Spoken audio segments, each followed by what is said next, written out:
त्यांच्या पालकांना सुद्धा आपला सुपुत्र आणि सुपुत्री कसे व्हावे याचं मार्गदर्शन मिळावं. धन्यवाद.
श्री ज्ञानदेव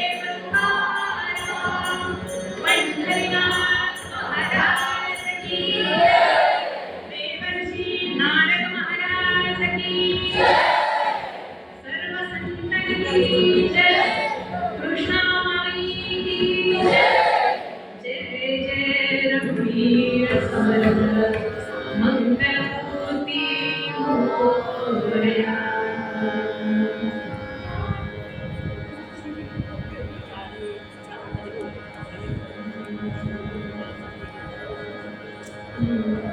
सुपुत्र संसारी कुळाचे मंडन, संसारी कुळाचे मंडन, वंश उद्धरण हरी भक्त, वंश उद्धरण हरी भक्त. सुपुत्र संसारी कुळाचे मंडन,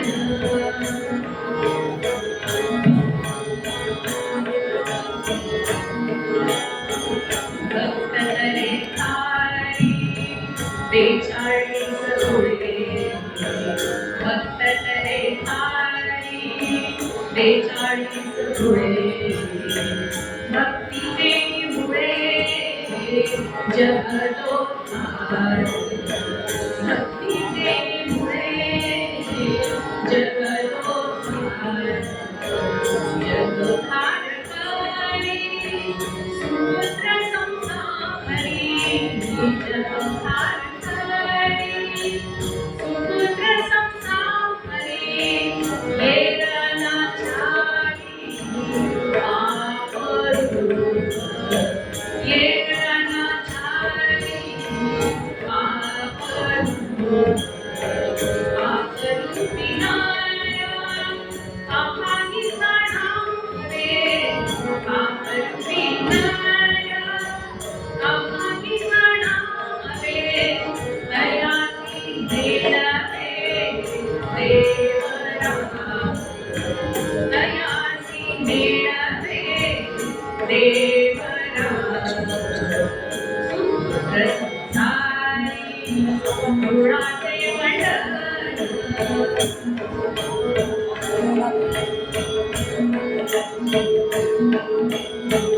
देवराम भोळे लेखनिया भाव, देवराम भोळे लेखनिया भाव, दास म्हणे भाव कामानंदे, दास म्हणे भाव कामानंदे. सुपुत्र संसारी कुळाचे मंडन, सुपुत्र संसारी कुळाचे मंडन, सुपुत्र संसारी, सुपुत्र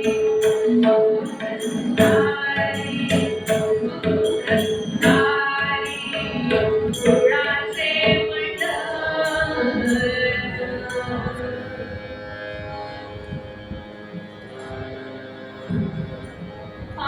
पात्रन्नतापयति, पात्रन्नतापयति नैव मलं प्रसूते, स्नेहन्न संहरति नैव गुणान् शृणोति, द्रव्यावसान समये चरणान् धत्ते, सत्पुत्र एव कुलसद्मणि कोऽपि दीपः.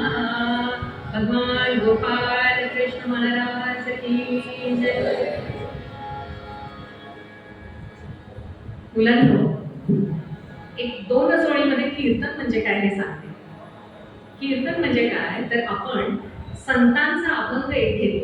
आधी आपण नमनाची पदं घेतली सुरुवातीला, ती कीर्तनाची परंपरा आहे, आणि त्यानंतर आपण एक अभंग घेतला संतांचा अभंग, आणि तो आपण समजून घेतो कीर्तनामध्ये.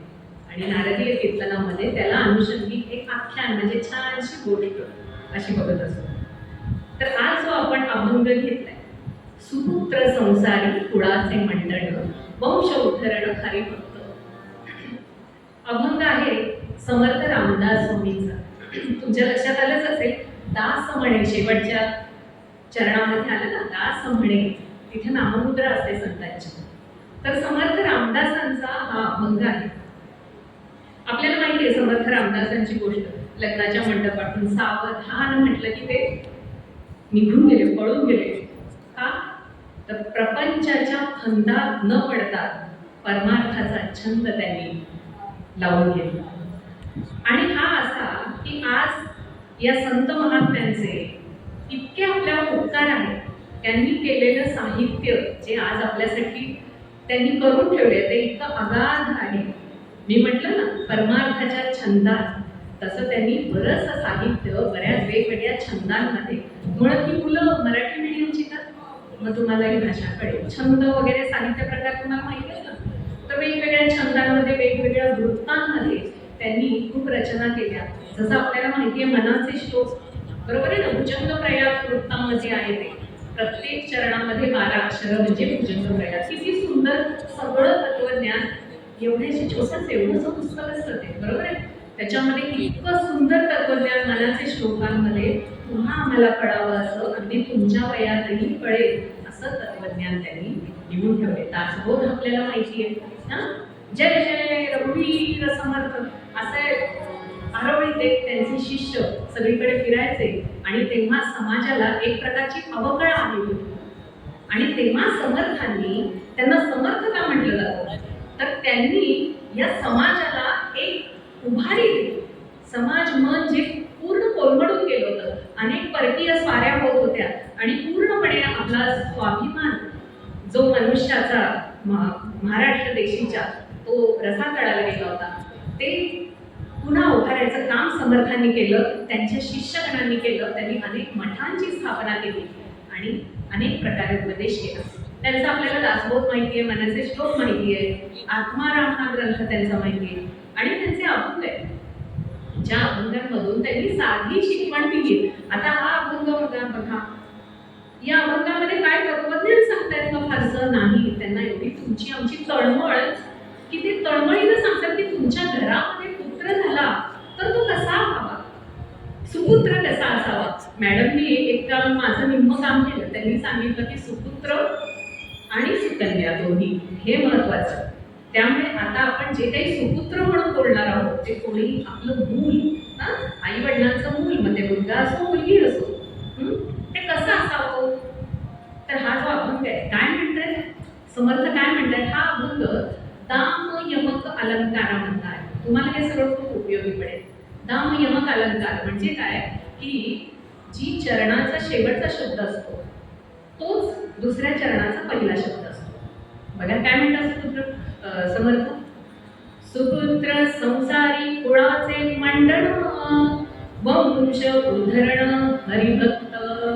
भक्त शेवटचा शब्द काय, भक्त. वंश उद्धरण हरिभक्त, भक्त करे तारी 42 मुळे, भक्तीचे मुळे जगदोद्धार. जगदोद्धार करी सुपुत्र संसारी, येर अनाचारी पापरूप. पापरूपी नर अभागी जाणावे, तयासी मेळवे देवराव.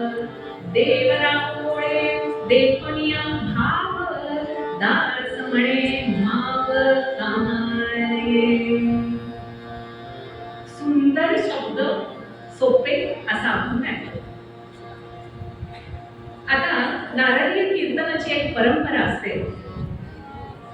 त्याच्याप्रमाणे हा जो आपण अभंग बघणार आहोत ना, त्याचं सगळं सूत्र ज्या श्लोकामध्ये दिलेलं आहे, तो श्लोक सूत्र श्लोक अभंगानंतर सांगितला जातो. तो सूत्र श्लोक असा आहे. राजा भर्तृहरीचा हा श्लोक आहे. बघा आपले राजे सुद्धा काय विद्वान होते, त्यांचा श्लोक आहे. पात्रं तापयते नैव मलं प्रसूते, स्नेहंत संहरति नैव गुणां क्षिणोति. द्रव्यावसान समये चलतां न धत्ते, सत्पुत्र एव गुणसर्मणि कोऽपि पहार. काय सांगितले, आपल्याला मूल झालं, मुलगा झाला. आता आपण मुलगा म्हणजे आपलं ठरलंय, मुलगा म्हणजे मुलगा मुलगी सगळं, बरोबर. काय असतं बघा, हे बोलायला सोपं म्हणून आपण घेऊया. समर्थांनी सुपुत्र शब्द वापरले, आपण तसा घेऊया. तर काय असतं, मूल जन्माला आलं की आपण पेढे वाटतो. आमच्याकडे कुलती बघा, आमचे चिरंजीव, आमच्या सुकन्या असं म्हणतो की नाही आपण.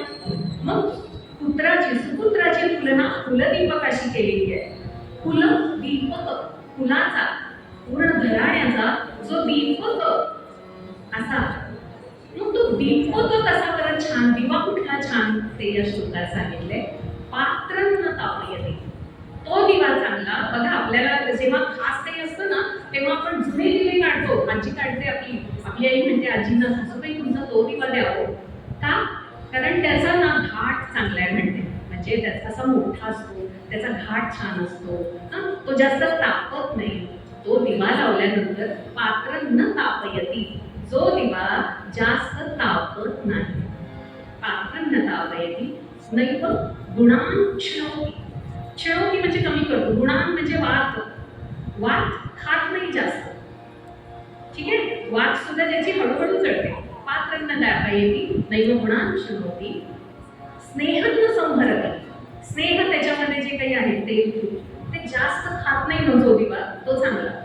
स्नेह न संहरति.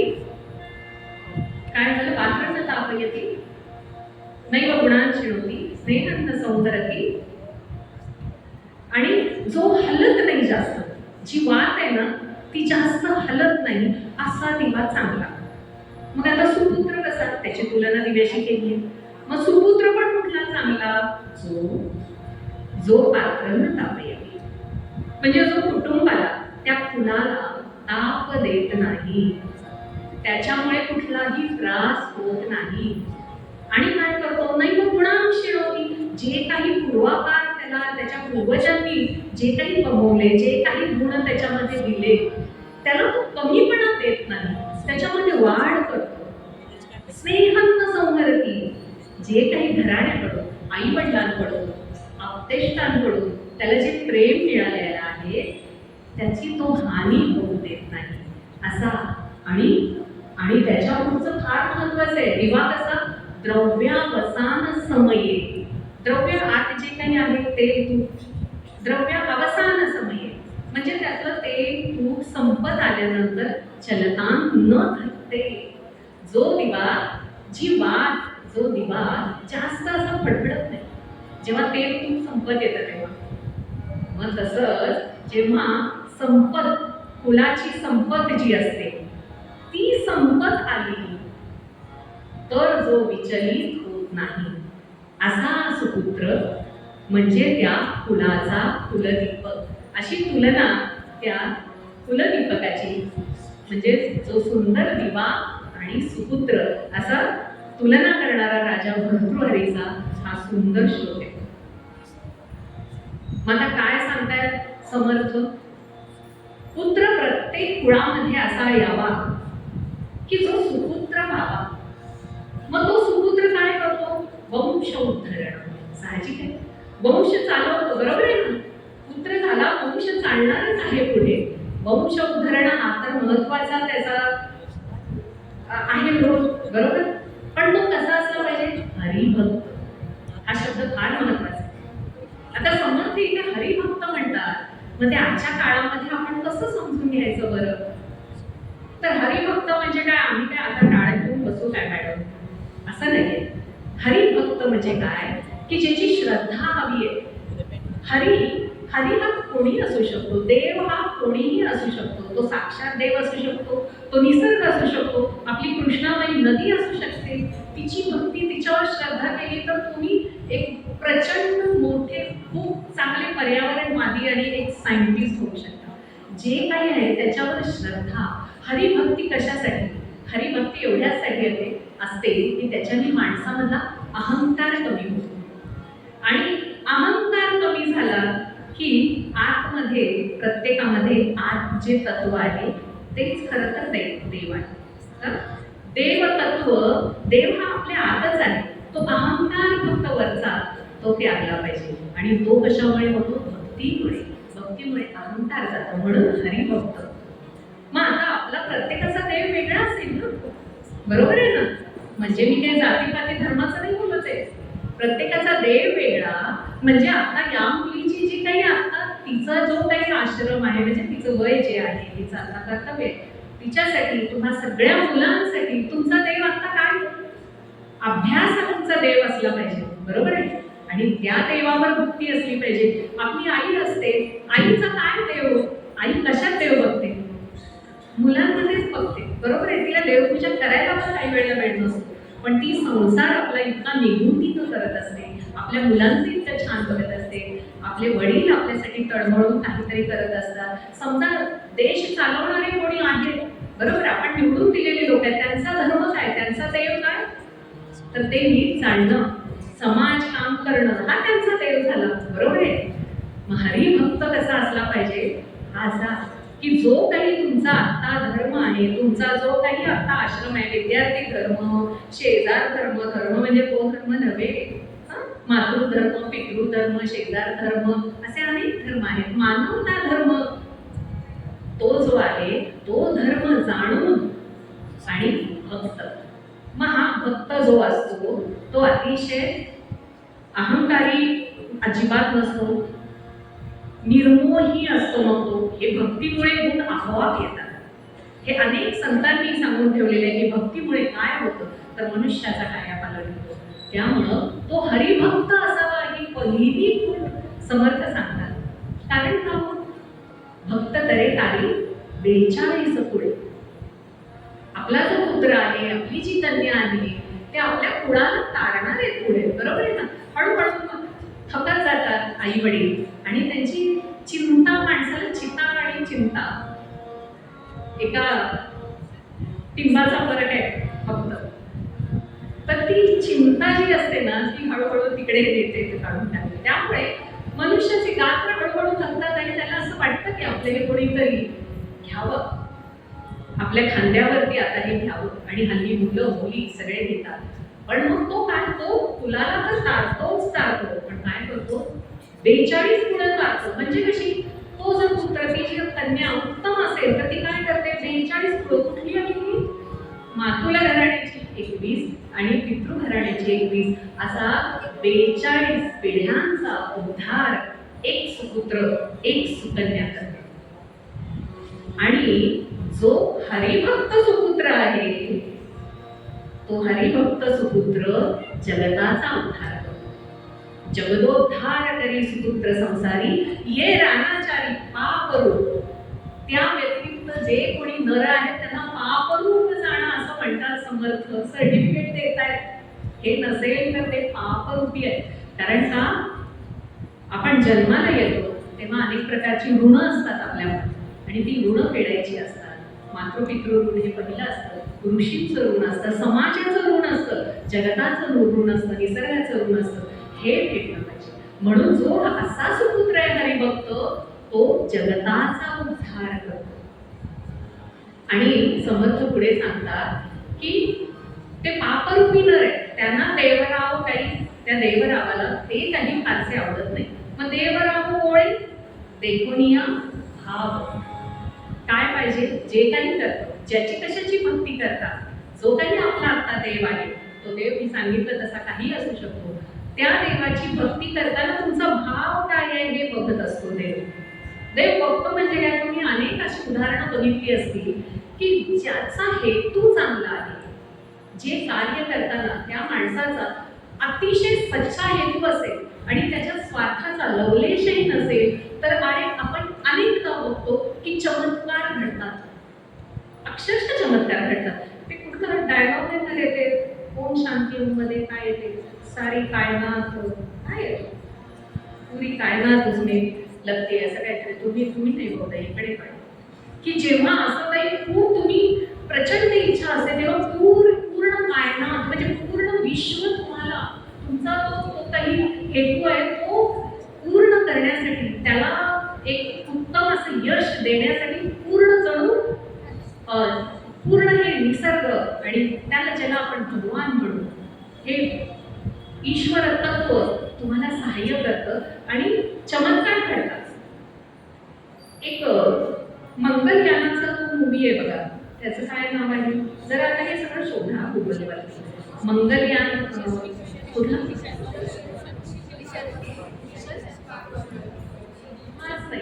मंगलच आहे किंवा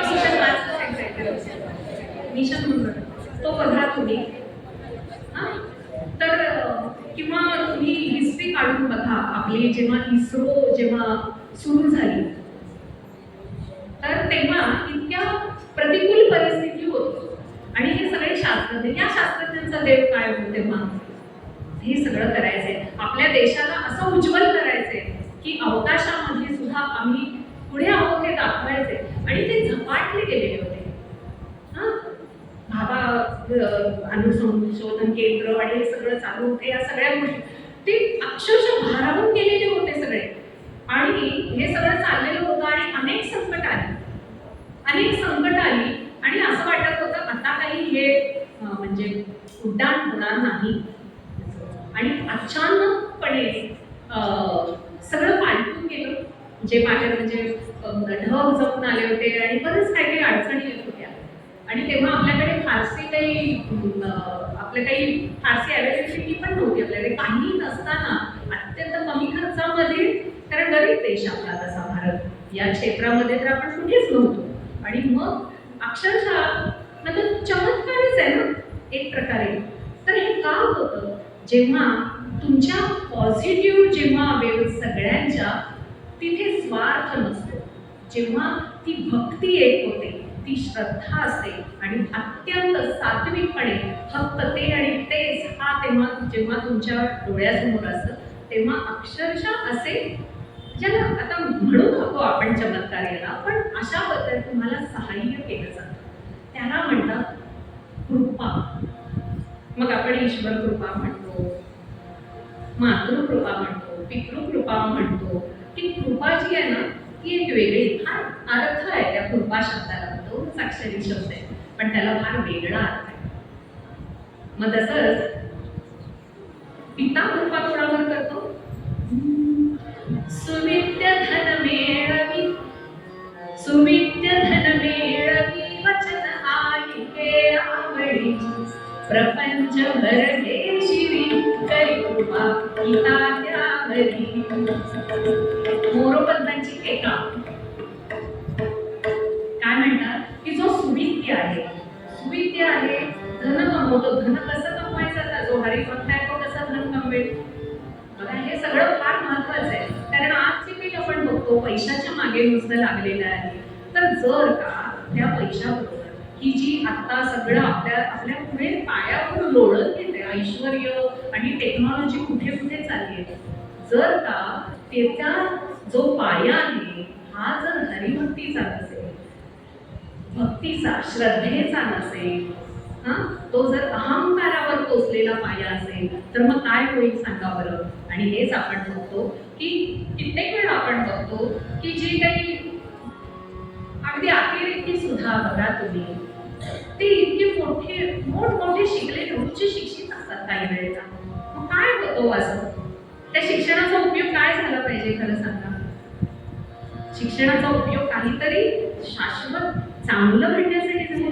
जिथे विनाशक विघातक काहीतरी होतं तिथे काहीतरी नक्की हा पाया कमी राहिलेला आहे. बरोबर आहे. आणि म्हणून हा पाया जर करायचा असेल तर हा कुटुंबापासून सुरुवात होते.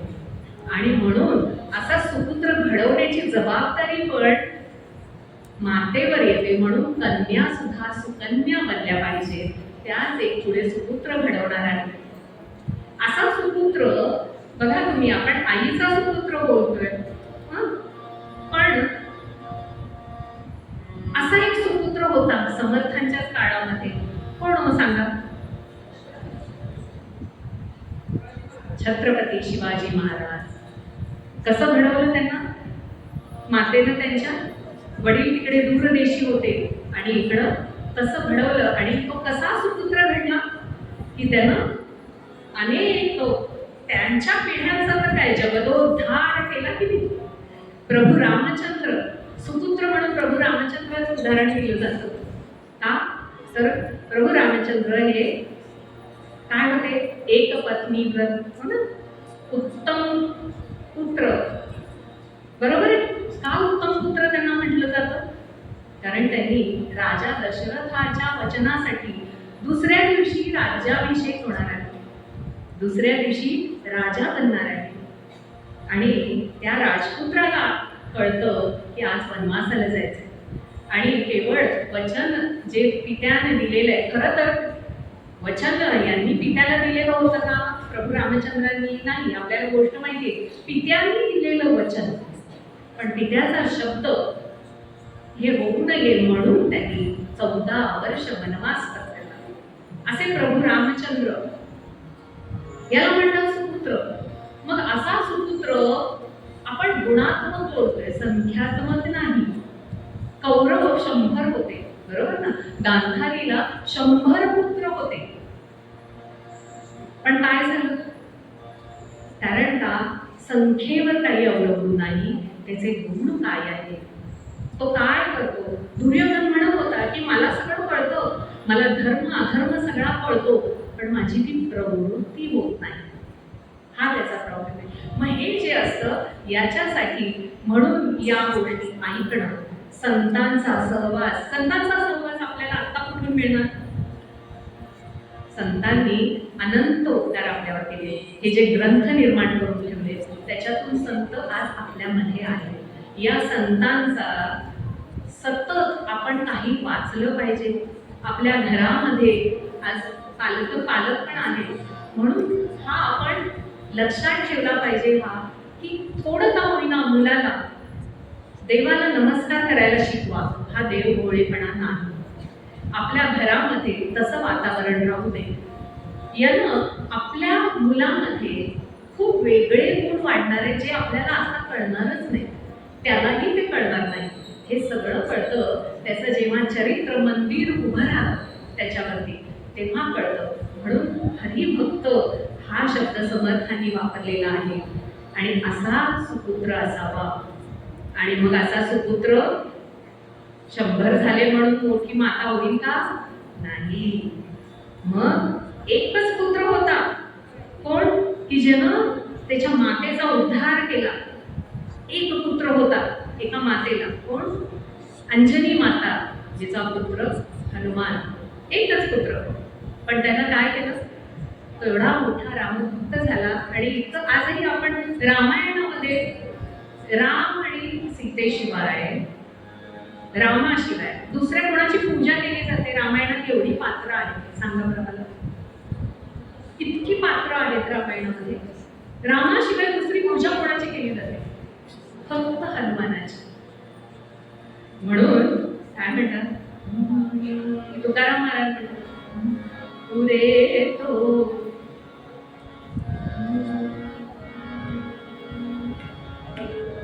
पुरे एक जीतो पुत्र माय कोटी.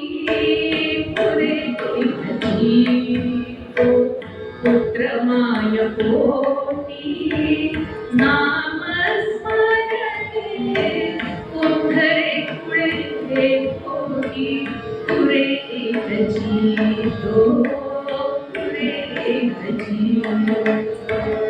एकच पुत्र वास आहे, जो या मातेचं युगानुयुगे नाव तसंच ठेवतो, जसं हनुमंतानं आपल्या अंजनी मातेचं.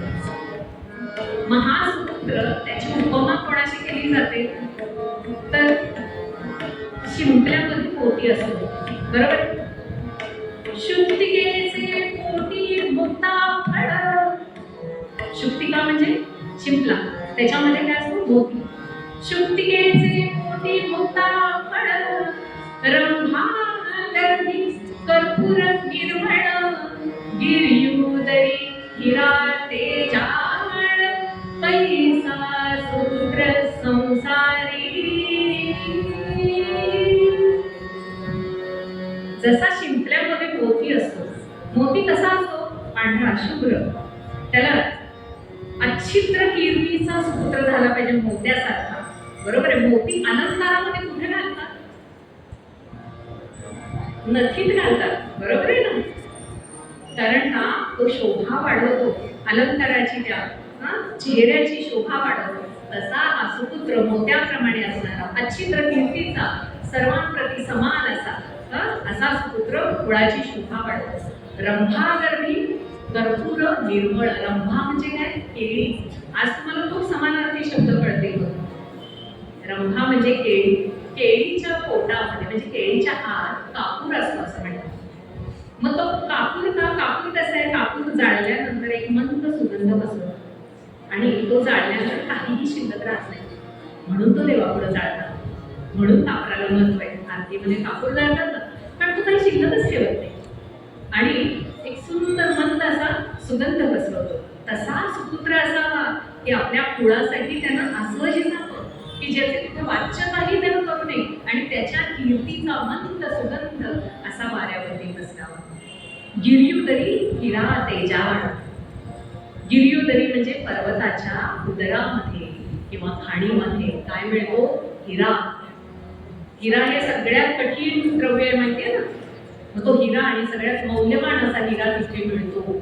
मग हे सगळं इझिली मिळणार आहे का? नाही, हे सगळं कष्टसाध्य आहे. तसा सुपुत्र एक जन्माला येणं, एक सुपुत्र घडवणं हे असं आहे, कष्टसाध्य आहे. त्याला तसं करावं लागतं, त्याला संस्कार तसे लागतात, त्या पद्धतीनं त्याने भक्ती करावी लागते. तेव्हा तो सुपुत्र पुढे जाऊन जगदोद्धार करतो. असा सुपुत्र जर का कुळामध्ये जन्माला आला तर आता सांगा तुम्ही, आमचा कुलदीपक म्हणताना आम्हाला काय काय लक्षात ठेवलं पाहिजे?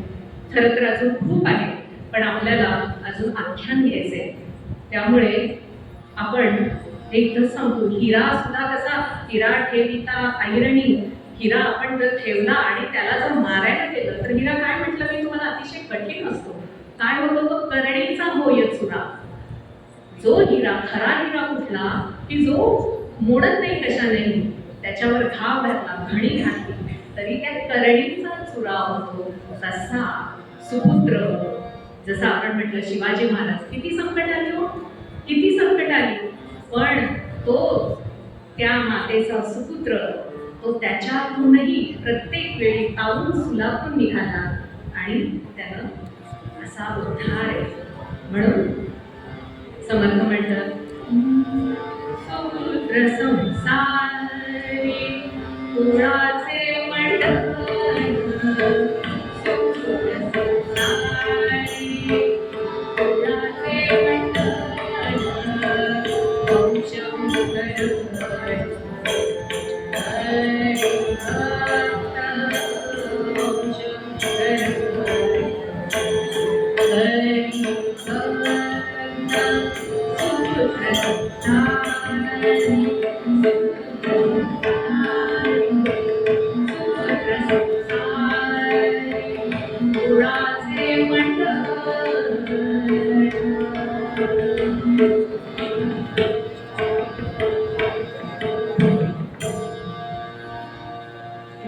पूर्वरंग संपलाय, आपण तो अभंग समजून घेतलाय. तो समजून घ्यायला खरं 2 दिवस लागतील, कारण विद्वान असतात ना, ती सोपी गोष्ट अवघड करून सांगतात आणि संत अवघड गोष्ट सोपी करून सांगतात. त्यामुळे सोपं वाटतं आपल्याला, पण त्याच्यामध्ये खूप अर्थ आहे. आणि आपण आता एक छानसं आख्यान बघायचंय आणि त्या आख्यानाच्या आधी 2 मिनिट फक्त भजन करूया. तुम्हाला आवडेल असं भजन. भजन म्हणजे थोडंसं नाम करूया.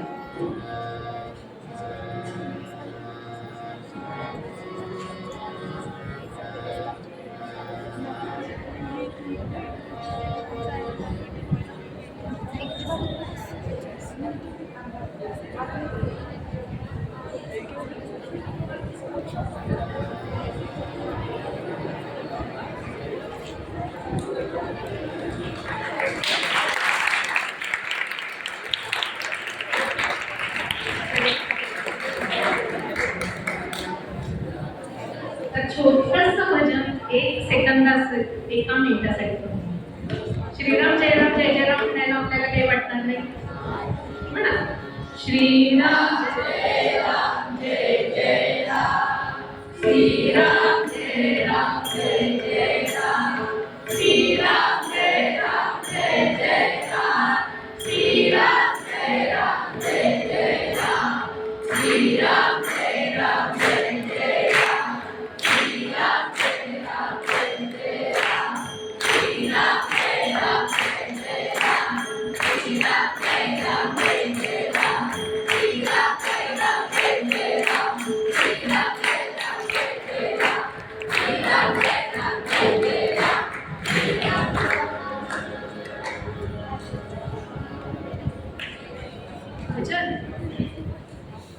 कीर्तनामधली परंपरा आहे की जे कीर्तन ऐकायला आलेले आहेत त्यांच्याकडून थोडं तरी भजन म्हणून घ्यायचं. काय होतं, त्यांना चित्तवृत्ती आपल्या प्रफुल्लित होतात, आपलं लक्ष राहतं. नमन आपण सुरुवातीला म्हटलं ना, ते काय होतं? नमन म्हणजे माहिती आहे, न मन मुले, म्हणजे आपलं जे मन आहे ते भरकटलेलं मन आपण तिकडून काढून इथे या हरिकथेमध्ये लावायचं, म्हणून नमन असतं. आणि हे काही छोटे छोटे नियम आहेत कीर्तनाचे, आणि मला खूप कौतुक वाटते की तुम्ही एवढी छोटी मुलं पण त्याला छान उत्स्फूर्त प्रतिसाद देतात. आणि आता एक छानसं आख्यान बघूया. आता तुम्हाला गोष्ट आहे आवडेल अशी.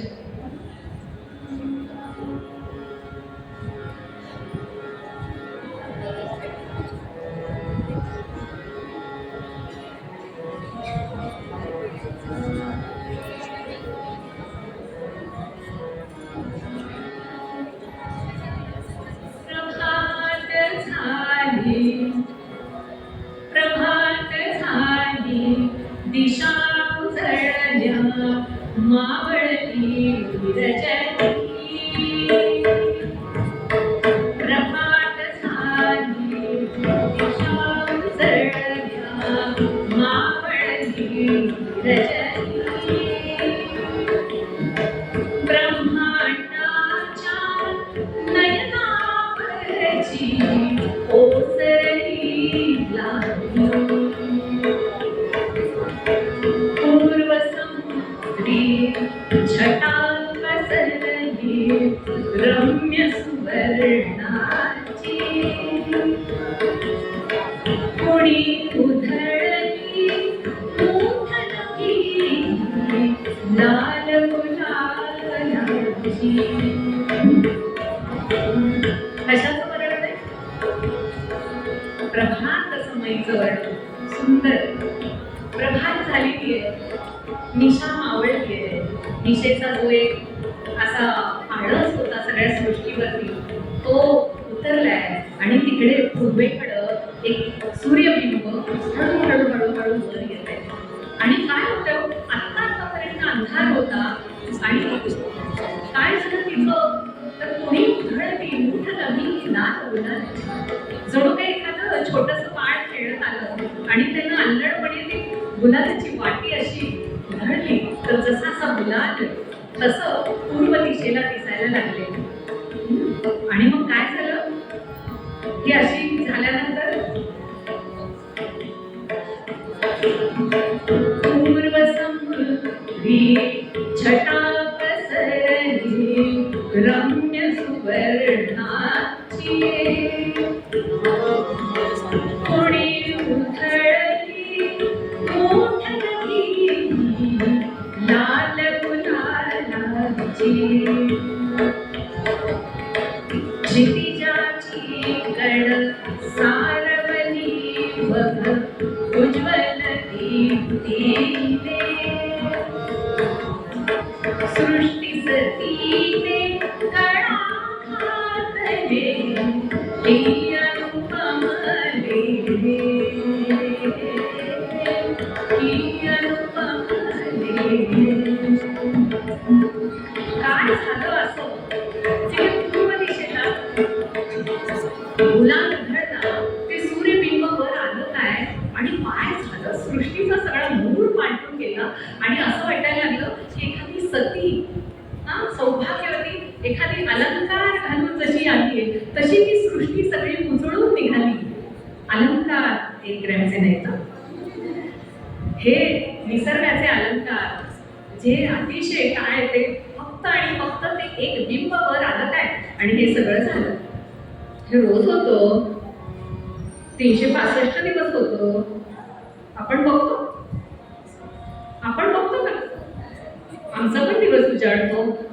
कुणीतरी येऊन रूम मधला एसी बंद केला, पंखे बंद केले, गजर बंद केला, आणि तेही नाही झालं तर एक पाण्याची बाटली सांडते म्हटलं की आम्ही उठतो. बरोबर आहे ना?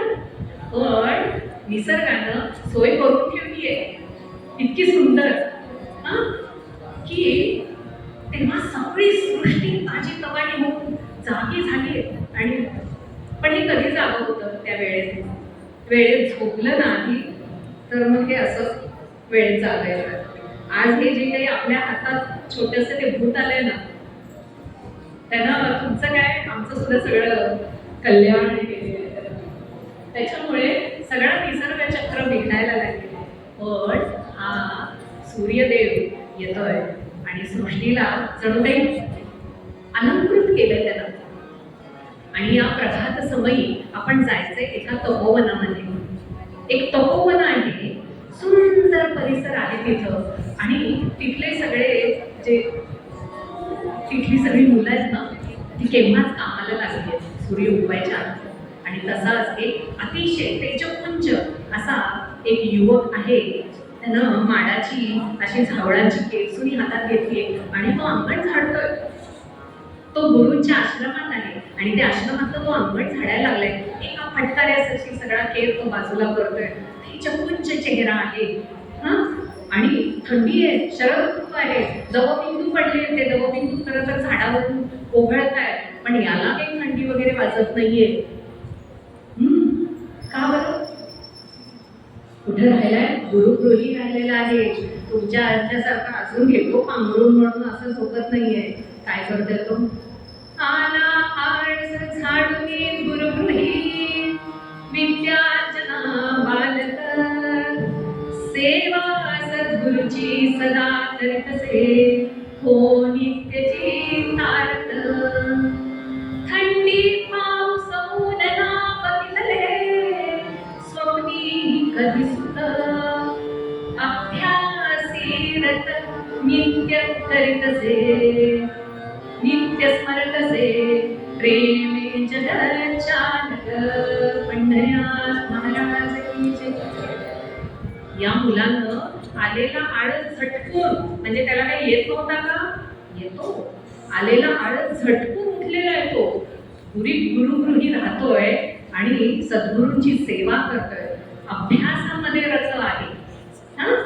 आणि असा हा मुलगा, मग तो वयानं वाढलाय. नुसता वयानं वाढलाय तो नाही, त्याचं शरीर पण बलवान झालेलं आहे. असे पिळदार स्नायू आहे, तेजपुंज चेहरा आहे, असे जटा आहेत. त्या जटांच्यामुळे त्याचं मुखमंडल आणखीनच सुंदर दिसतंय. अशी दाढी आहे. पुढे आलेले युवक आहे, तो आता मोठा झालेला आहे जरा हा. आणि हे सगळं, आणि अत्यंत हुशारीने त्याला थंडी वाजत नाही का? का बरं? काय खात असेल तो? काय करत असेल? काय वागत असेल? आमच्यासारखं शाळेतून आलं की आज पिझ्झा पाहिजे, मॅगी कर नाही, वडापाव देणार, हे नको ग, ही भाजी नको, हे नको, असं नाही.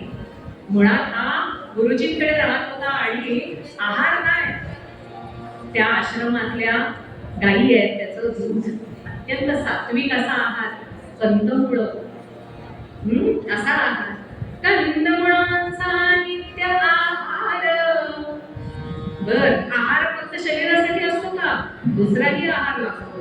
कंदमुळांचा नित्य आहार, जोर बैठका नमस्कार, सद्विचार सदाचार, शरीर मन तुष्ट झाले. कसा आहार आहे त्याचा? स्वतःचा त्याचा आहार काय? शारीरिक. कंदमुळं खातोय, सात्विक गाईचं दूध पितोय, गो सेवा पण करतोय तिथं. त्यानंतर काय करतोय? चोर बैठका नमस्कार. हा सुद्धा शक्तीचा आहार आहे ना तो, शरीराचा तो पण एक आहार आहे. आणखीन एक आहार असतो मनाचा, सद्विचार सदाचार. आणि असं असेल तर मग शरीर आणि मन पुष्ट होतं. म्हणजे आपण जे वयानं वाढायचे ते कसं वाढायचे, मग आता आपण काय काय करायला पाहिजे बघा. अशा पद्धतीचा असा हा मुलगा, गुरूंचा अतिशय आवडता, गुरुमातेचा आवडता. कारण कुठलंही गुरूंनी गुरुमातेनं काम सांगितलं तर कधीही तो तोंड वाकड करायचा नाही. छान श्रद्धापूर्वक त्यांचं काम करायचा. सगळ्या विद्या त्यानं, सगळं ज्ञान गुरु सांगतील तसं त्यांनी अर्जन केलं होतं. त्यामुळं आणि त्यांचे तिथे कुमार होते, पण हा कुमार गुरुजींचा विशेष लाडका होता. कोण होता हो तो? नाव काय होतं त्याचं? त्या कुमाराचं नाव होतं नाभाग. नभग ऋषींचा मुलगा. नभग ऋषी हे अतिशय तेजस्वी असे ऋषी होते आणि त्यांचा मुलगा, पूर्वीच्या काळी कशी पद्धत होती, उपनयन संस्कार झाला की विद्यार्जनासाठी बाहेर पडायचं, गुरुगृही जाऊन राहायचं, आश्रमामध्ये राहायचं आणि त्यामुळे हे सगळे त्यांना वळण लागत होतं. तसा तो गेलेला होता. आणि आता सगळी विद्या त्यानं संपादन केली होती गुरुंकडची. आणि आता कितीही आवडता असला तरी नियम आहेत ना, त्याला घरी पाठवायला पाहिजे की नाही. मग गुरुमातेला आणि गुरुंना अजिबात मन होत नव्हतं, पण ते म्हणाले, जाऊन नाभागा, तू सगळ्या विद्या उत्तम ग्रहण केलेल्या आहेस आणि आता तुला घरी जाण्याची मी परवानगी देतोय. नाभाग म्हणाला, गुरुजी, मी गुरुदक्षिणा काय? गुरुजी म्हणाले, काहीही नको. नाभागा, तू आम्हाला इतकं प्रेम दिलेस आणि मी ज्या तळमळीनं शिकवतो तसं तू ज्ञान ग्रहण केलेस, तुझी मला गुरुदक्षिणा मिळालेली आहे. यशस्वी हो, खूप मोठा हो. त्याला निरोप दिलाय आणि नाभाग आता घरी जायला निघाले. आश्रमाच्या दारापर्यंत गुरुजी आणि गुरुमाता त्याच्यासोबत आले. डोळे पाण्यानं डबडबले जातील. अतिशय जीव लावला होता नाभागानं. नाभागाला तर रडू अगदी आवरत नव्हतं. त्याला कल्पना सहन होत नव्हती गुरूंना सोडून जाण्याची. घरी जाणं भाग आहे, गुरुजींची आज्ञा आहे. आणि मग गुरुजी नाभागानं दोघांनाही अतिशय मनोभावे नमस्कार केला आणि मागे न वळून बघता तो चालू लागला. त्यानं मागे बघितलं असतं तर पुन्हा त्याचे पाय पुढे चालले असते. आश्रम मागे पडत होता, नाभाग पुढे चालला होता आणि पुढे जाताना हळूहळू मग आता पुढे जसा घराच्या प्रवासाला चालला, वाटेला लागला, मग हळूहळू ना त्याला घराची आठवण यायला लागली आणि आता मात्र तो घराची स्वप्न बघायला लागला. मी केव्हा गेलो होतो, काय काय असेल आता घरी, घरी कसं असेल, माझं स्वागत कसं होईल, आणि त्याला सगळी आठवण झाली. पहिले आठवले पिता त्याचे, भाऊ आठवले, आपलं घर आठवलं आणि मग तो त्या स्वप्नांमध्ये रमत रमत ती वाट चालू लागला घरी आणि स्वप्नरंजन करू लागला. काय त्याला वाटत होतं, घरी भावनी दादा कसे शोभती राम लक्ष्मण कसे, घरी भावनी दादा कसे शोभती राम लक्ष्मण कसे.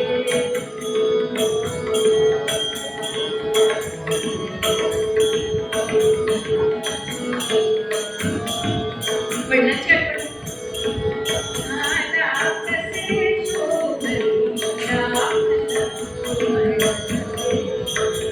असतील वडील पुत्रते, खेळवीत नातू तिथे.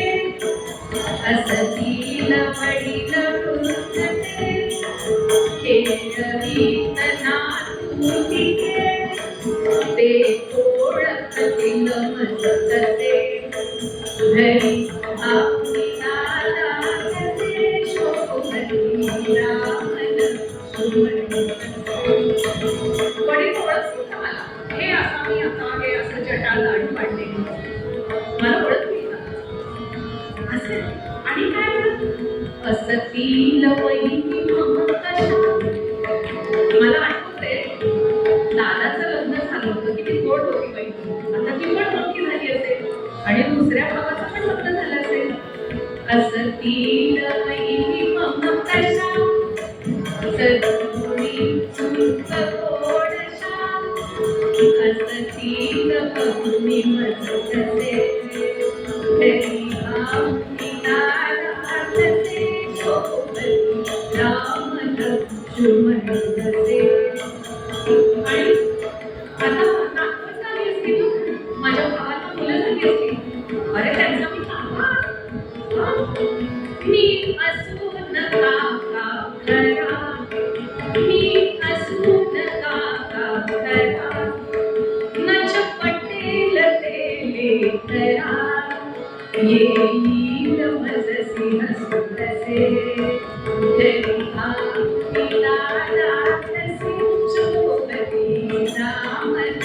सुमरसे जय भावनीला दातसे शोभती रामल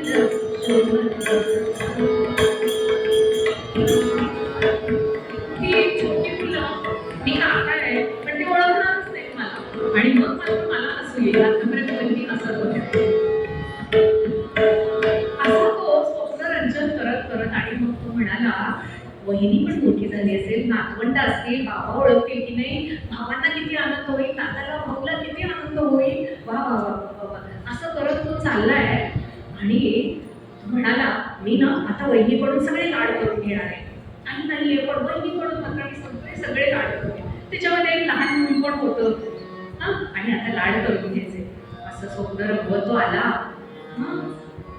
रात्रमध्ये उलटली दुसरा दिवस सुरू झाला तो आला बघतोय आपल्या गावाच्या जवळ आला दुरून त्याला वाडा दिसला आपला वा वा वा पूर भरून आला अगदी त्याला पुढे गेला आणि जवळ जातोय आणि बघतोय तर काय वाड्याकडे काय झालं असेल तो वाडा पाडून बिल्डरनी 4 मजली बिल्डिंग बांधली काय नाही तसं नव्हतं काय झालं होतं तो वाडा तो जाताना जसा होता तसाच होता पण काहीतरी वेगळं दिसत होतं ते दोन काहीतरी वेगळं दिसत होतं त्याला तो म्हणाला हे काय असेल दादांनी काहीतरी ठरवलं असेल पहिलीची काहीतरी असेल चांगलं त्यांनी काहीतरी केलं असेल वाड्याची डाकूची केली असेल गेला म्हणून पुढे गेला तर काय तिथं अंगणात मुलं खेळत नव्हती भांडत होती अक्षरशः भांडत होती आणि मग हळूहळू त्याच्या थोडं जरा शंकेची पाल सुचतायला लागली मनात आणि तो गेला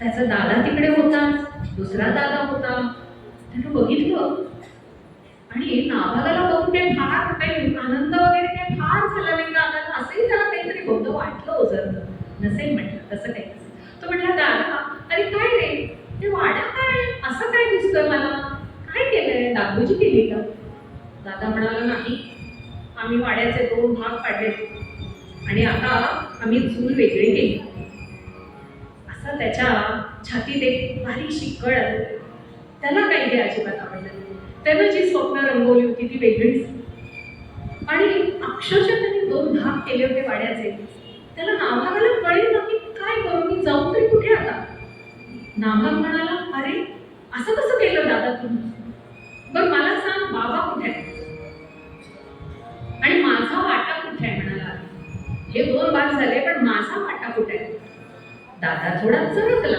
आधी आणि दुसरा प्रश्न त्याचा होता बाबा कुठे आहे दादानं सांगितलं तुझा वाटा ना ते बघ तो तिकडे त्यानं बघितलं एक पडकं असं एक हे होतं झोपडी आणि तिथं एक कोणतरी वृद्ध असा बसलेला लांबून त्याला दिसलं त्यानं दादाकडे 1 मिनिट बघितलं तो बघ म्हणले तुझा वाटा तिकडे ठेवलाय त्यानं जवळ जाऊन बघतो तर काय नभग ऋषी होते ते त्याचे बाबा होते ते आणि त्यांची अवस्था ज्याला वाटत होतं की बाबा कसे नातू खेळवत असतील वाईट अवस्था त्याला बघून काळजा सर्व झालं की हे काय तो अत्यंत सात्विक संताप आला त्याला पण बाहेर याची वाच्यता नको आणि त्यानं तो संताप आपला शेवटी आत गेला आणि तो पटकन वडिलांकडे गेला नभग ऋषी एवढे दिग्गज त्यांचा एवढा मान होता आणि ते नभग ऋषी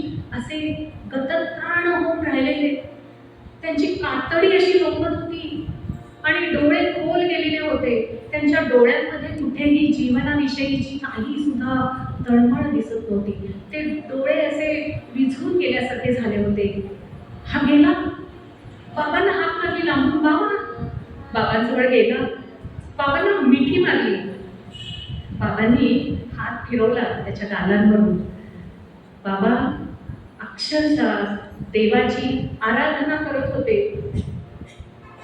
की मला हे नको हे जीवनच नको नभग ऋषी म्हणतात नको हा जीवन संग्राम नको हा जीवन संग्राम प्रभो द्या चिरंतन राम प्रभो द्या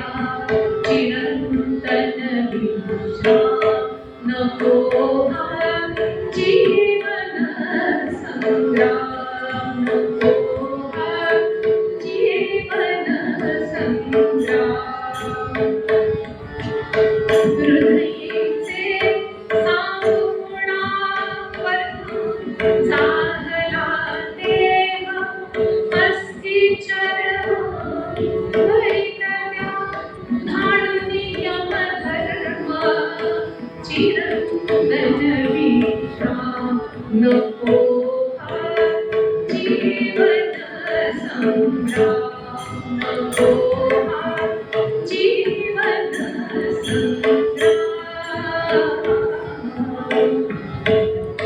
नको मला एवढी 2 तरबीजाठी माझी मुलं आणि त्यांनी हे केलंय. फक्त नाभागाची मी वाट बघत होतो. मला नाभागाला एकदा डोळे भरून बघायचं होतं आणि नको मला हे काही नको. देवा यमधर्म म्हणजे मला आता फक्त मृत्यू, मला काही. नाभागाला अतिशय वाईट वाटलं. त्यानं काय करावं बघा, सगळंच बघा की तो कसा हुशार झालेला आहे, प्रसंगावधानी झालेला आहे, तो कसा मुक्त झालेला आहे, तो कसा सद्गुणी सदाचारी झालेला आहे.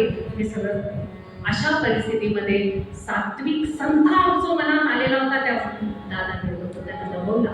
तो वडिलांजवळ गेला, वडिलांना प्रेमानं मिठीत घेतलं आणि त्यानं पहिलं काय केलं असेल तर पहिलं त्वरित उठला मांडले दगडती. त्वरित उठला मांडले दगडती. पूर्ण मुदते पितयासी झाली साकार. पूर्ण मुदते पितयासी झाली साकार. नित्य भोजनी सुखास मधुर अन्न. नित्य भोजनी सुखास मधुर अन्न. चरण सेवा नित होई मुनी प्रसन्न. चरण सेवा नित होई मुनी प्रसन्न. काय केलं? त्वरित उठला मांडले दगड. 3 दगड घेतले, चूल मांडली. लगेच मागे गेला, आड होता, आडाचं पाणी शेंगलं आणि त्या चुलीवर तिथलं सरपण गेलं, आला पाचोळा घेतला, तिथं अग्नी प्रज्वलित केला, एक पातेलं त्याच्यावर ठेवलं, ऊन पाणी तापू दिलं आणि पहिलं काय केलं तर नभग मुनींना त्यानं छान पाण्यानं, गरम पाण्यानं स्नान घातलं. आम्ही असतो, आम्हाला पण असं करायचं असतं. असे असतात, आमचं तर हॉस्पिटल आहे, आम्ही सगळ्या प्रकारचं बघतो. हो म्हणजे काय वडिलांना आम्ही असं ठेवलंच नसतं. अहो मला खूप घालायचं त्यांना, म्हणजे आंघोळ घालून सगळं त्यांना मला हे करायचंय, पण काय ना पाणीच नाहीये. पाणी आहे तर ते गिझरच बंद आहे. पाणी आहे, गिझर आहे, पण ते हे नाही हो. नाहीतर मी काय सगळं बाकीची व्यवस्था नाहीये, नाहीतर काय माझ्याकडे काय कमी आहे. मी बॉडी वॉश आणला असता, फेस वॉश आणला असता, ते वेट नॅपकिन्स आणले असते, स्पंजिंग केलं असतं, सगळं केलं असतं. पण हे नाही ना, हे असतं ना तर मी सगळं केलं असतं. जर आणि तर जरतारी भाषा. पण नाभाग आमचा तसा नव्हता. नाभागाने काय केलं, पटकन 3 दगड घेतले, चूल केली, पाणी तापवलं, नभोमुनींना आंघोळ घातली आणि तोवर काय केलं त्यानं, ते पाणी काढतोय तोवर त्यानं काय केलं होतं, त्या गुरुमाऊली तिचा जवळ जो हा मुलगाच चालला होता ना, त्या गुरुमातेनं काय केलं होतं, नाभागाबरोबर तहान लाडू, भूक लाडू दिले होते, शिदोरी दिली होती. आपला मुलगा चाललाय म्हटल्यानंतर त्यानं काय केलं, दुसरं पातेलं ठेवले, कडक पाणी तिथे केलं आणि जे गुरुमाऊलीनं दिलेले तांदूळ होते ते शिजवायला ठेवले. मऊ असा त्या भात असा केला. त्याच्यावर गुरुमातेनं दिलेलं थोडं मेथकूट होतं, थोडं तूप होतं, ते त्याच्यावर घातलं. नवगुरुजींना स्नान करून आणल्यानंतर थोडा वेळ उन्हात बसवलं. तेव्हा हे सगळं मिळत होतं. आता आम्हाला विटॅमिन डी घ्यावी लागते कारण आम्ही उन्हातच जात नाही, तेव्हा सगळं होतं. आणि मग त्यानं काय केलं, स्वतःच्या हातानं तो छान मऊ शिजलेला भात स्वतःच्या हातानं त्यांना पित्याला भरवला. काय चमक आली डोळ्यामध्ये. क्षणापूर्वी जे म्हणत होते नको हा जीवन संग्राम, त्या नभग मुनींना आता थोडी भुकेची नाडी खायला लागली. त्यांनी थोडा का होईना भात त्या नाभागाच्या हातून खाल्ला आणि त्यांना आता थोडं बरं वाटू लागलं. नाभागानं त्यांचे पाय चेपून दिले आणि त्यानंतर त्यानं वडिलांची अशी उत्तम सेवा केली. रोज त्यांना स्नान घालावं, रोज त्यांना स्वतः शिजवून स्वतः भरवावं, त्यांची चरण सेवा करावी, त्यांना आश्रमातल्या गोष्टी सांगाव्यात की गुरुंनी मला काय सांगितलं, मला गुरुंनी कशी शाबासकी दिली हे सांगावं, त्यांच्याकडून आणखी काही ज्ञानाचे 4 मोती घ्यावे आपल्या झोळीमध्ये, असं सुंदर त्या.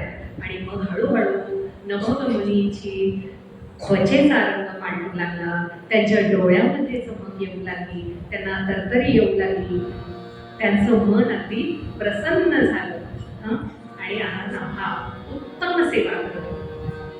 पण नंतर ऋषींना वाटलं की सगळं खरंय, पण हा नाभाग आता थोडासा असा कुठेतरी शून्यात नजर लावून असतो. त्यांनी विचारलं, नाभागा उत्तम सेवा केलीस माझी, पण तुझ्या मनात काहीतरी आहे माझ्याशी बोल. तेव्हा नाभाग म्हणाला, बाबा मला फार आनंद मिळतोय तुमची सेवा करून, सगळं झालं, पण मला असं वाटतंय मी काय करू, मला वाटा तर या भावांनी दिला नाही, माझा उदरनिर्वाह माझा प्रपंच पुढे मी कसा करू याची मला चिंता लागू लागली. नभग ऋषी म्हणाले, अरे ज्याच्यावर पित्याची कृपा आहे त्याला काही काळजी करायचं कारण नाही. मी तुला सांगतो, ते अंगिरस ऋषी आहे, ते 12 यज्ञ करतायत. यज्ञ पूर्वी फार मोठे असायचे. तर या कथा भाग आपण समजून घेऊ की 12 यज्ञ करतायत आणि त्या यज्ञामध्ये षडह नावाचं कर्म आलं की त्यांचं थोडंसं गोंधळ होतं आणि ते कर्म नीट न झाल्यामुळे त्यांचा यज्ञ पूर्ण होत नाहीये. तर तू असं कर, मी तुला ते शिकवतो आणि तू तिथे. म्हणाला, बाबा मी तर ते शिकून आलोय. हे उत्तम, नाभागा तू तिथे जा आणि अंगिरस ऋषींना हे कर्म करून दे आणि माझी काळजी करू नको, आता मला छान वाटते. वडिलांचा आशीर्वाद घेतला, नाभाग गेला जिथे यज्ञ सुरू होतं. यज्ञ मंडपामध्ये त्याला छान स्वागत झालं त्याचं आणि फार मोठा यज्ञ त्यांनी सुरू केलेला होता. आणि मग जिथे त्यांना अडचण येत होती ते यज्ञ कर्म षडह नावाचं नाभागानं त्या ऋषींना, मुनींना, अंगिरस ऋषींना ते त्या पद्धतीनं करून दिलं आणि त्यांचा यज्ञ सफल झाला. त्यानंतर त्यांनी ते यज्ञाचं द्रव्य सगळं वाटून दिलं ऋषीमध्ये आणि आपल्या नाभागाला भरपूर द्रव्य देऊन त्यांनी सत्कार करून त्याचा पाठवलं. आणि नाभाग येत होता. नाभाग अतिशय खुश होता, आठवडं घेतले ते द्रव्याचं, धनाचं, आणि तो येत होता रस्त्यात अगदी खुश की मी आता बाबांना दाखवेन आणि मी पण आता हळूहळू माझाही प्रपंच सुरू करेन, असं तो स्वप्नरंजन करत होता. तेवढ्यात एक काळा अभिन्न असा उंच आणि मोठा भव्य देह असलेला एक इसम असा पटकन पुढे आला त्याच्या आणि मृगाची कमरेला बांधलेलं होतं आणि भला मोठा त्रिशूळ होता आणि त्यावर वाट अडवली असा जोर जोरात. कुठे चाललायस रे म्हटलं, ठेव ते पहिलं आठवडं खाली, ते माझं आहे. नाभाग म्हणाला, अरे वा रे वा, मी माझ्या सत्कर्माने कमवलेलं हे धन आहे आणि हे माझं आहे असं कसं म्हणतोस, मी असं आता यज्ञकर्म करून आलोय, माझं आहे ते. तर तो म्हणाला, नाही हे द्रव्य आमचं असतं. नाभाग म्हणाला, वा रे वा, चांगला शिरजोर दिसतोस रे तू, हे द्रव्य माझं आहे मी तुला सांगतो.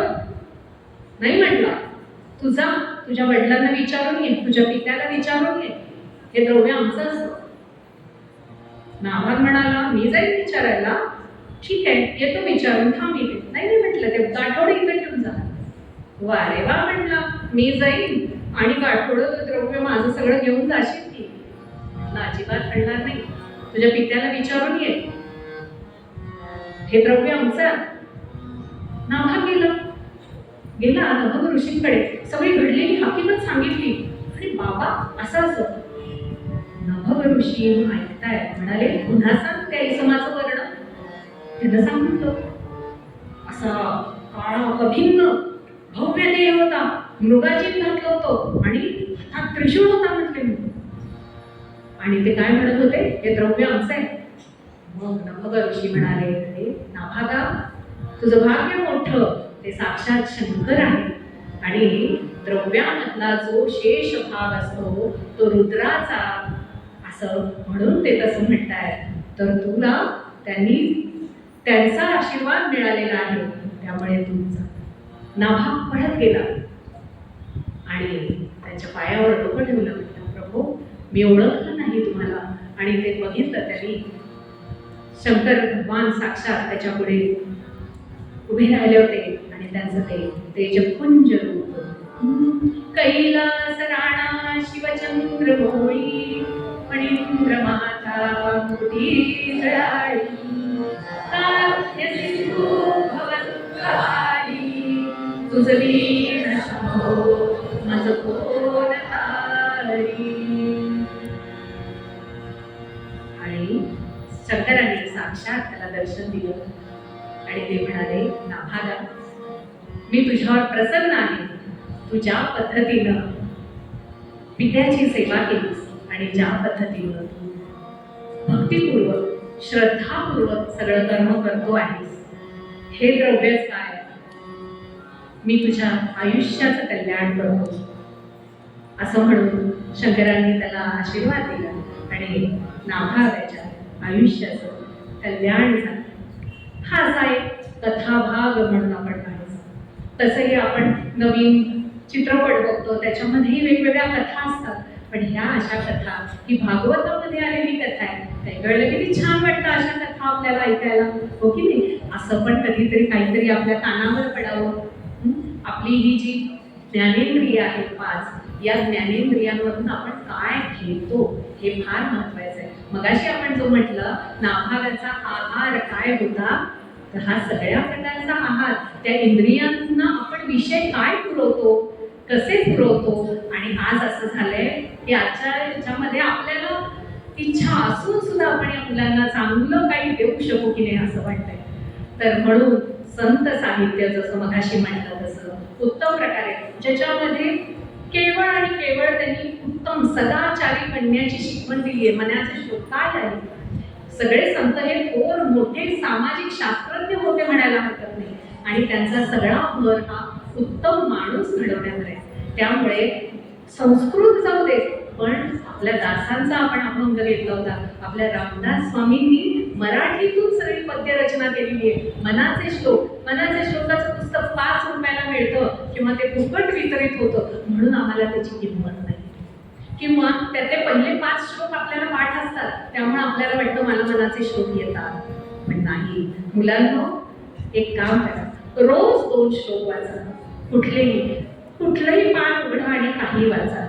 आपल्या तुकाराम महाराजांचे अभंग 2-3 चरणाचे छोटे छोटे, त्याच्यामध्ये शब्द एका चरणामध्ये 4 ते 5 शब्द, अत्यंत सोपी भाषा, मराठी भाषा. हे आपण कधीतरी ऐकावं. कधीतरी टाळ मृदुंगाचा नाद सुद्धा आपल्या कानातून जावं. उत्तम ते ऐकावं, उत्तम ते बघावं, उत्तम ते बोलावं आणि आपल्या इंद्रियांना उत्तम अशा विषयांचं आहार द्यावा. आपण आहार कसा घ्यावा, जसा नाभाग घेत होता. आपला देव काय, अभ्यास आहे. आणखी काय, मातृपितृ भक्त असावं. आणि हरिभक्त, जसं मी तुम्हाला हरी सांगितला, प्रत्येकाचा हरी हा वेगळा आहे. जे काही करायचे श्रद्धापूर्वक भक्तीनं करावं. आणि असा सुपुत्र, अशी सुकन्या होण्यासाठी आपण जरूर प्रयत्न करावा. आणि असा सुपुत्र, असा हरिभक्त समर्थांना अपेक्षित आहे. आणि म्हणून मग समर्थ सांगतात,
त्याची नाना देवा देवा तुझा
झालेली कीर्तन सेवा श्री नारायणांच्या चरणी अर्पण करते.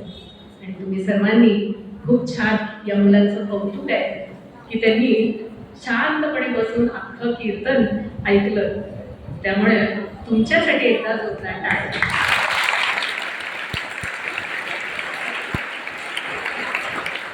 आणि खूप खूप धन्यवाद. आभारी आहे मी पालघर शाळेची.